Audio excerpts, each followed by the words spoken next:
welcome to another episode of Read It with Whiskey. I am your host, Laura Juntunen, and today we are going to be talking to Matthew R. Budd. Matthew is the author of the East of Ordinary book series. Available titles in this series are The Day I Fell Through the Earth, which we're actually going to be talking about today in our interview, and its sequel, The Day I Exploded. He's a father of two and a foster parent to many. So Matthew is quite the character. We had so much fun today talking about his books, and I'm excited for you to dive in and get to know a little bit more about these sci-fi young adult books. So without further ado, let's just jump right in. Welcome to Read It with Whiskey, an interview podcast highlighting self-published authors. I am your host, Laura Juntunen. The purpose behind this podcast is to help authors grow their audience while also introducing readers to their new favorite authors. Let's get to know the person behind the page. Sit back, sip some whiskey, and lean in to these self-published authors. Laura J. Live update. We are so close to the publication of Transient Pulse. I am getting so excited. Every single week goes by and I have a little countdown on my wall in my office, and I'm just ticking down the days until the book is finally published. It's a long time coming, and I'm just excited to see it finally out into the world, and I'm really excited to see what all of you guys think about the book. So Transient Pulse is a post-apocalyptic beginning of a series. It is the first of three. And let me go ahead and read the back cover blurb for you. Here we go. Transient Pulse. When the nation is hit by a mysterious shockwave, the resulting power outage interrupts the world as we know it. Everything that was powered on at the time of the transient pulse is destroyed, seizing cities and populations in mass explosions caused by the rippling aftershocks. The lingering darkness severs society in two, those who choose ruinous control, stealing and murdering for provisions, and those who begin to create plans for long-term survival. The latter includes Dixie, a strong yet hesitant young woman living in the heart of Southern California. Dixie is forced to build plans to navigate the country in hopes to find a northern safe zone with Paul, a level-headed survivalist. When Paul goes missing, Dixie must overcome her chronic uncertainty and make the first of many life or death decisions. Will Dixie choose to wait for Paul, using up their limited supplies in the delay, or will Dixie begin the journey on her own, possibly having to turn to the dark side of society to survive? So this is a post-apocalyptic story traveling through the country with our main character, Dixie, and it is definitely something that I've poured my heart and soul into. So if you are interested in post-apocalyptic stories, definitely some dystopian vibes as well, then definitely go ahead and pre-order. We are getting so close to the publication date, and pre-orders are still open on Amazon. Links are in the description or in the show notes. And here's a little excerpt from the very beginning of the book. Dixie continued the analysis of her body in the mirror, drifting her gaze down slowly.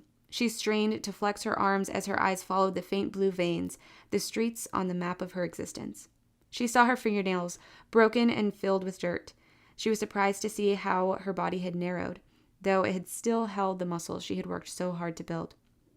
The worst of what Dixie saw was not in her physical features, it was within. She began searching her face for another option, another path to her future, though she knew what she needed to do, she could not release the struggle. She could not accept the answer. Oh my goodness, you guys. I'm just so excited. I'm really proud of this book, and I just really hope that you read it and you like it. So with that being said, once the pre-order is open and the book is finally out on Amazon, if you read it, I would really appreciate a review. Indie authors do much better with selling their books when people review their books on Amazon specifically. So if you feel called to read this book, please write a review. It only takes a minute. But without further ado, let's get into this episode. I feel like this little sub-content here was a little bit long today. All right, let's dive into the episode with Matthew.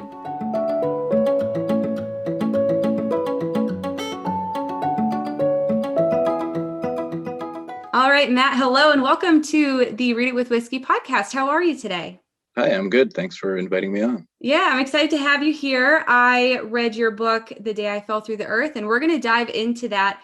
I really enjoyed it. I hadn't read something like that in quite a while, and it was it was some ideas that I hadn't really even fantasized about in my own brain in a long time since I was a kid. And so I'm excited to kind of dive into all that with you.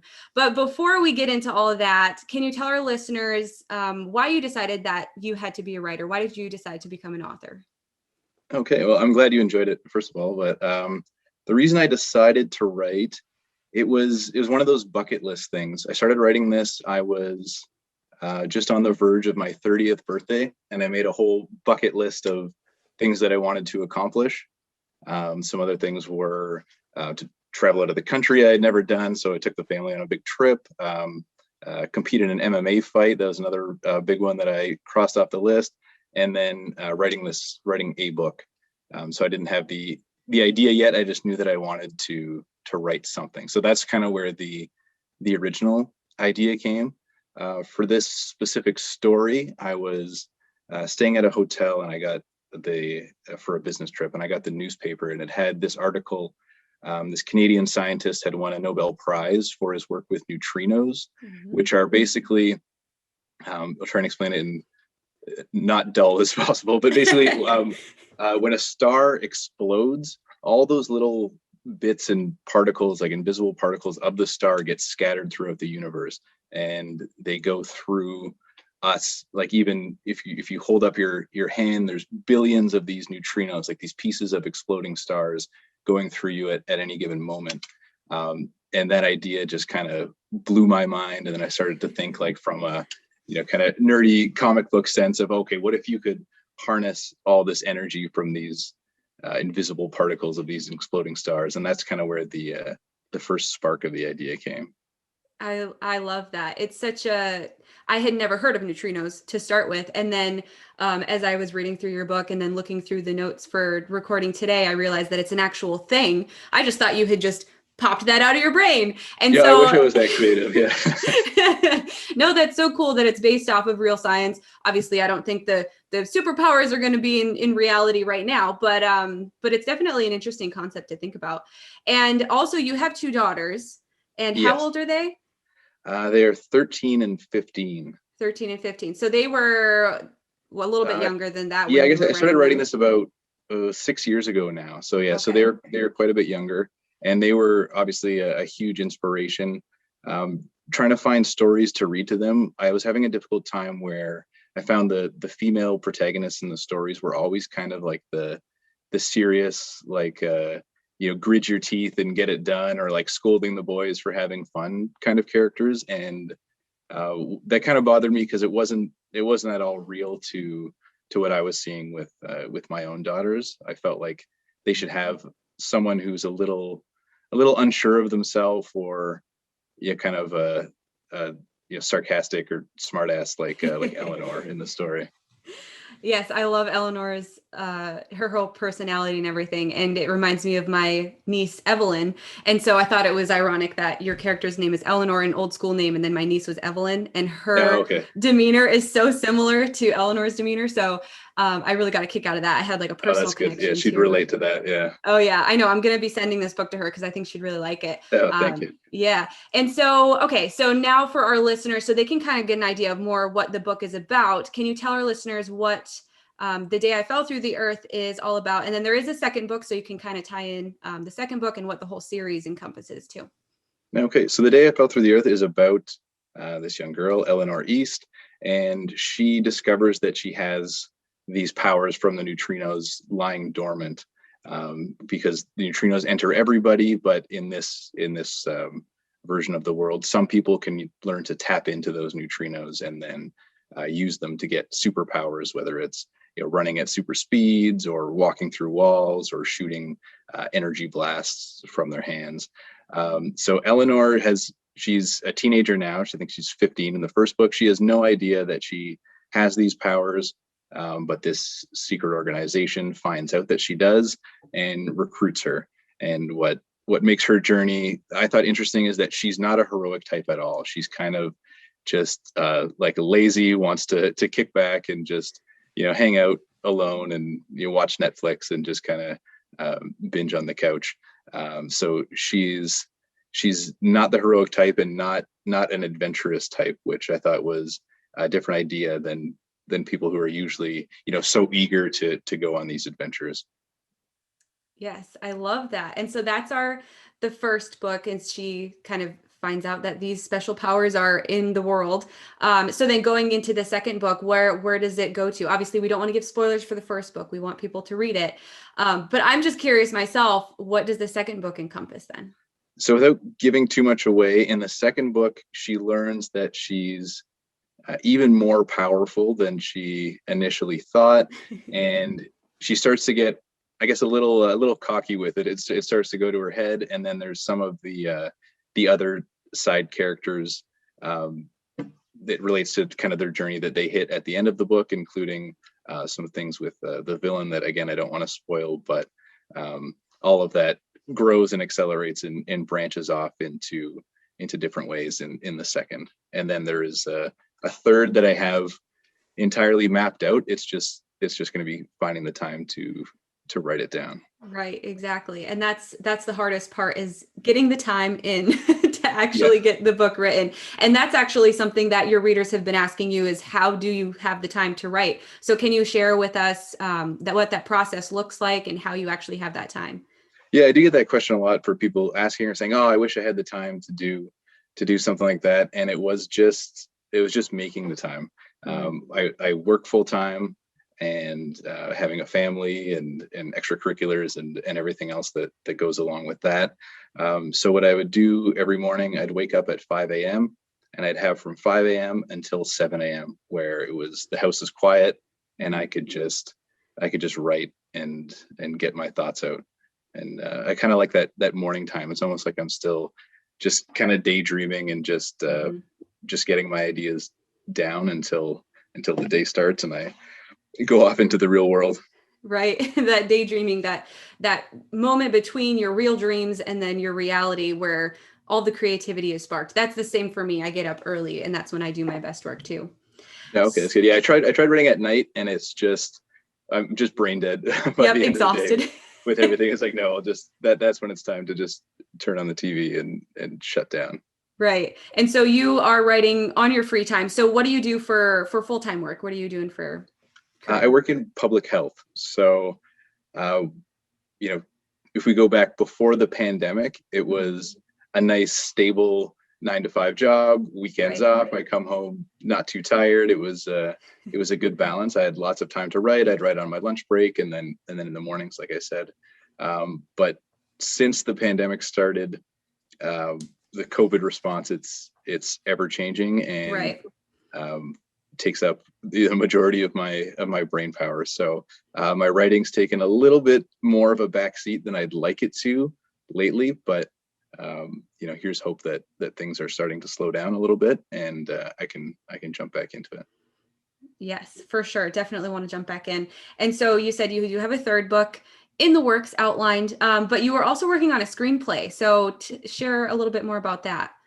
Yeah, so the idea with that was just to completely switch gears. Like, book writing is a pretty solitary activity, right. But I thought it would be fun to write something with a friend of mine. So we were writing the screenplay, and it's also a completely different style of writing, where with a book you have to be more descriptive, whereas with the screenplay it's a lot more focusing on the dialogue, and it's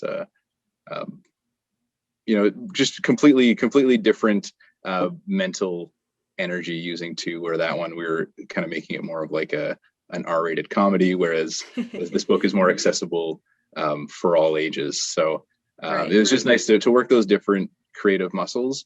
The nice thing about the books is that with all the routes for self-publishing, once it's complete, you can put it out in the world, whereas the screenplay, who knows? Right now, it was just more for fun, but we'll see. We'll see. And yes, self-publishing is definitely something where it's easier access versus traditional route. So tell us, why did you decide to do the self-publishing versus traditional? Okay, well, the self-publishing was never something I excluded, but it wasn't always the immediate direction. I mean, everyone has that dream of having a success like an Andy Weir who wrote The Martian, where he puts it out and he gets the gets the call right away from a publisher and Yeah. the movie deal and the whole thing. So of course you kind of have that in your head. When I started writing the book, it was just, I had that idea in my head, okay, even if no one reads it, but my girls can enjoy it, then I'm happy with that. Which is a complete lie. By the time I finished writing the book, it's like, no, I want this to be successful, and I want to share it with others. So I did do the whole query letter thing and sent out to publishers, which that process, I don't know if you've gone through that. It's it can be pretty discouraging. And I mean, if you even get someone to read the book, right? Like it's mostly Right. just on the letter itself. I think I had one agent that actually read through the book, and it was clear that they just didn't get it at all. They're like, "Oh, Eleanor, she makes too much jokes, or she's not taking this seriously." And it's like, well, that's the character, right? Like that's Right. the point of it. So I guess if you don't get that, then we don't have a deal. So anyway, after doing that, then I found out about Amazon's Kindle Direct Publishing, and I thought that sounded like a great route to actually get it out and be able to have, you know, the physical copies as well. So I went with that, and I'm happy I did. Yeah. And you have the physical copy. I read an ebook copy, but I do love your cover. So what did it feel like when you first had that physical copy in your hand? Were you able to look at it and feel like I did this?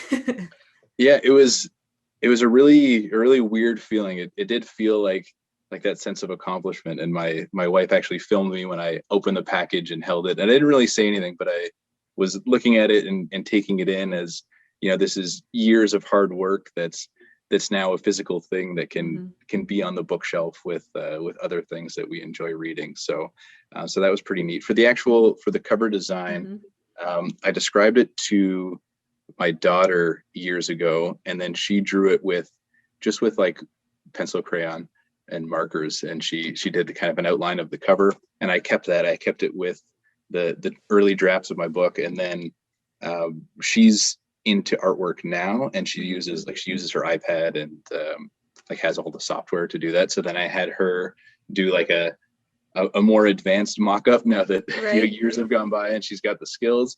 And then I sent that mock-up I hired a professional graphic designer who then took those concepts and made the book cover. That's so cool. So yeah, and you could check on my Instagram. I've got the 3 stages of the progression of the book cover, so you can see how it evolved, which is kind of neat to have. That's definitely an interesting evolution process. I wish I had someone to decide the book cover for me, because that's a hard process to think, okay, what is going to be all encompassing of this story, but it's not going to like give anything away at the same time. Because there's some book covers where it's like a scene in the book. But I like yours that it's more abstract.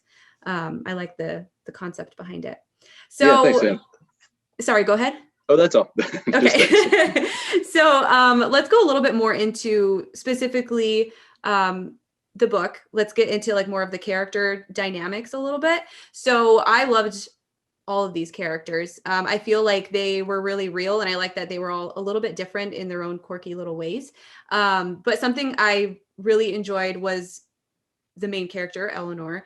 But I liked that she was actually telling the story to the readers. So she's speaking to the reader. So why did you decide to go to that point of view rather than a different point of view where they're just like viewing the story? Yeah, I started doing it through her point of view. I just thought it was a good way into this world. It was also, it kind of gave me a chance to go off on different tangents. Like I'm very much in my own head, and I'm not like the class clown type where if I see a situation and then I'll say all these hilarious things, but I'll probably think some thoughts and then tell a friend later. So I kind of had that idea in mind where she's in this situation, and then you can kind of hear her own thoughts and explanations on what's going on and all the things she says. And sometimes those things slip out and she gets in trouble. But it also kind of gave me a good out of the story, and everything is told through her point of view. So I didn't have to be like super literary and flourishing. Like that's not my writing style. So I didn't have to have a narrator, you know, describe if I'm describing a tree, I don't need to talk about, oh, this majestic oak in the forest. Eleanor could just say, oh, look at that tree. Yep. So it kind of gave me a way out of that too. So And that's why I I went. and I think it's good for the audience that you're going for too, because it is easy to read because you're reading it from her perspective. And a lot of people have those similar thoughts or feelings. So being able to read what she's feeling, it just makes it I liked being able to read her internal dialogue and understand more so of her sarcasm personality trait. I thought that was really highlighted through her personal internal thoughts, which was cool. Yeah, thanks. And at the time of writing it too, it was um, one of my daughters anyway was not really interested in reading. So I wrote all of the chapters. I kept them all pretty short. Mm-hmm. And the way I made it move, I kind of pictured it like scenes on a movie or a TV show, so that everything Right. just kind of flowed that way. So hopefully for people, if they're not really into reading books, they could still pick this up and enjoy it. For sure. I think so. And there is a slight change in the point of view when we bring in Ash, his character, and he's the main villain in the book one.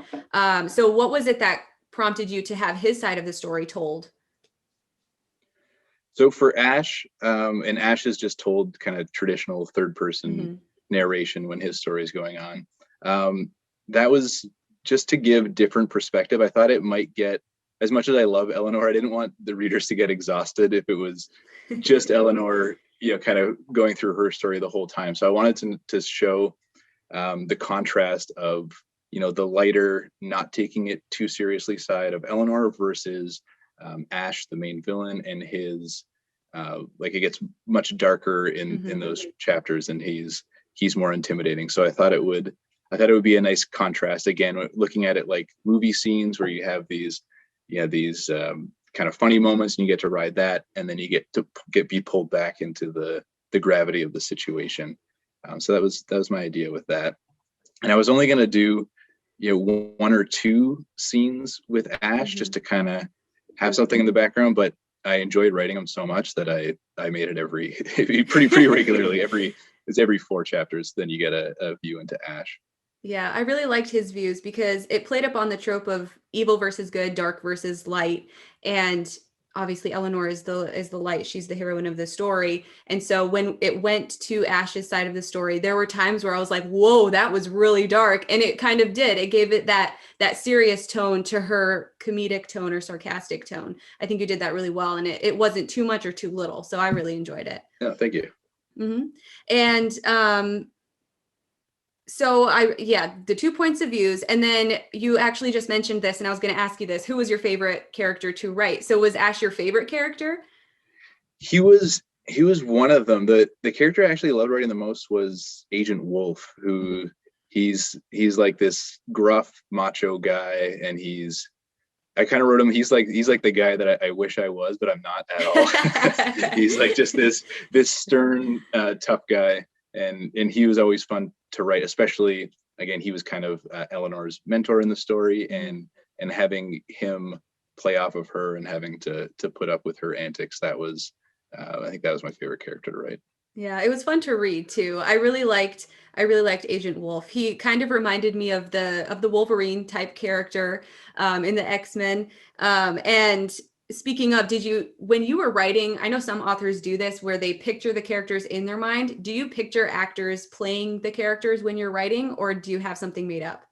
No, I had to picture specific actors in my head. I find it just helps with kind of like the voice, and Hmm. when you're writing how the scene plays out, it's easier to see someone. And for Agent Wolf, I think I do specifically say in the book that he looks like Idris Elba, because Yeah. that's who I had pictured in my head. So I had everyone very clearly mapped out except for Eleanor, and I even intentionally don't describe her in Hmm. great detail, and that was on purpose. I kind of, like I mentioned, that she's mixed race, and her height a little bit, and I think that's about it. And Yeah. that's because I wanted readers to be able to see themselves in Eleanor. And I found if I went too descriptive either way, then they might say, oh well, that's not me. Where I'm hoping Hmm. that anyone could read it and think, that's what Eleanor looks like to me.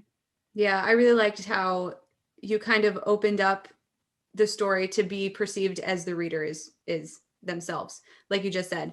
And speaking of how they can kind of perceive the characters. There's a lot of breaking of regular gender roles and norms, like we already talked about. And there's also some relationship stuff that comes into play later on through friendships. And I really liked that component because there's so many kids who are confused about where they stand, where they want to lead into new relationships. And so I just want to give you props for that. I really enjoyed that part of the Yeah. story, even though it wasn't an overarching concept.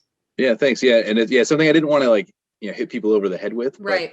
it is there, and it's something that I thought was more real and again more interesting. At first, when there's a side character Jay, and at first Jay in the story was written as a male character until I got about halfway through, and I was like, you know what, this would be way more interesting if I flip the gender on her, and it didn't have to change any of the dialogue, any of the character at all, and it worked so much better. So that was like the one big rewrite that I went back to do, and then that kind of shaped everything moving forward for the next couple books. Yeah, I really like her character. I feel like she's someone that there's always that one type of person. Like she's kind of like a best friend, but then there's the whole other like gender norm stereotypical stuff that comes into play with the story. And I'm not going to give everything away, so I'm not going to talk too much more about that.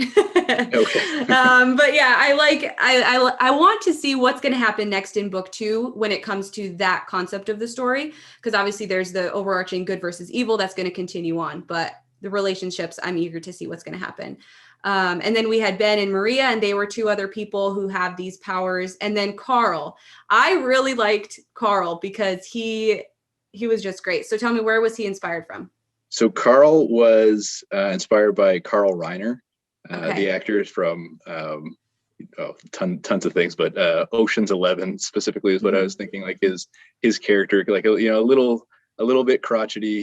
He's the older guy, and I just thought would be a fun dynamic because all of the rest of the team are teenagers that are new to the power. So I thought, and then there's some adults that are very confident with their abilities. So I thought it'd be fun to have someone who's at the same level of the teens learning their powers, but he's in his 70s. So yeah.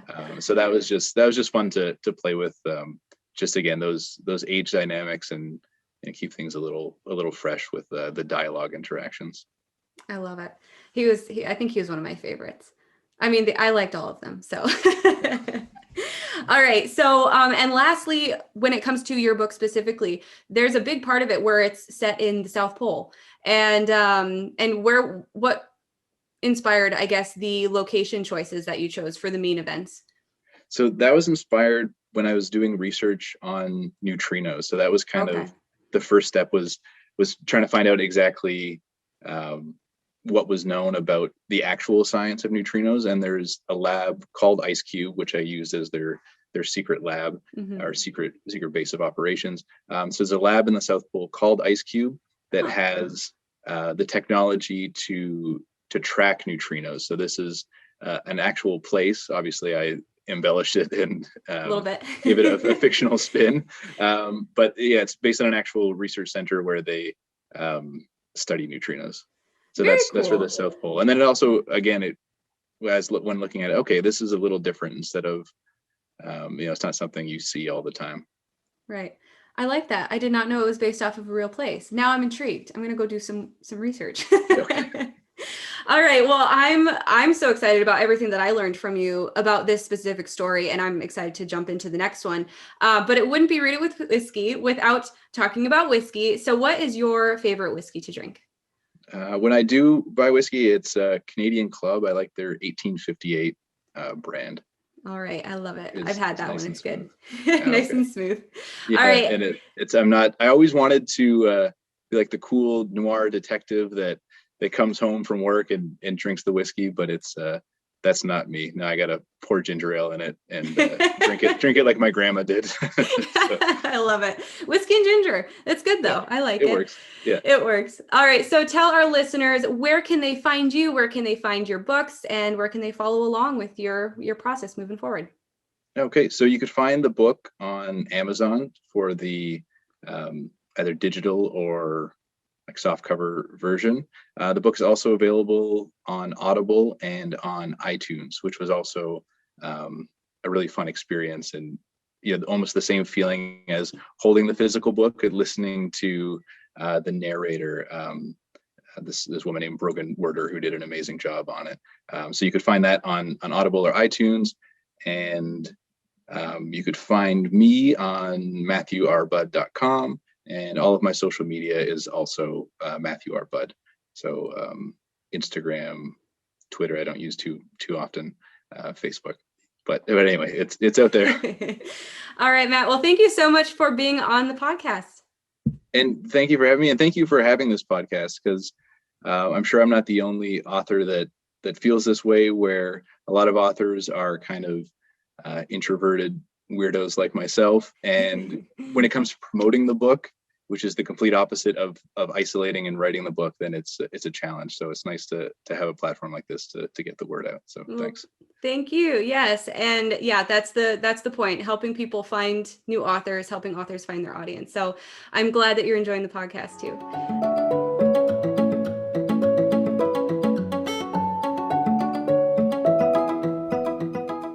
I feel like this book was one that, when you read a book and you're like, oh, I know exactly who I'm going to send this book to. I have that all the time. No matter what the genre is, there's always someone that comes to mind where I'm like, I have to refer this book to them. I have to send them a copy.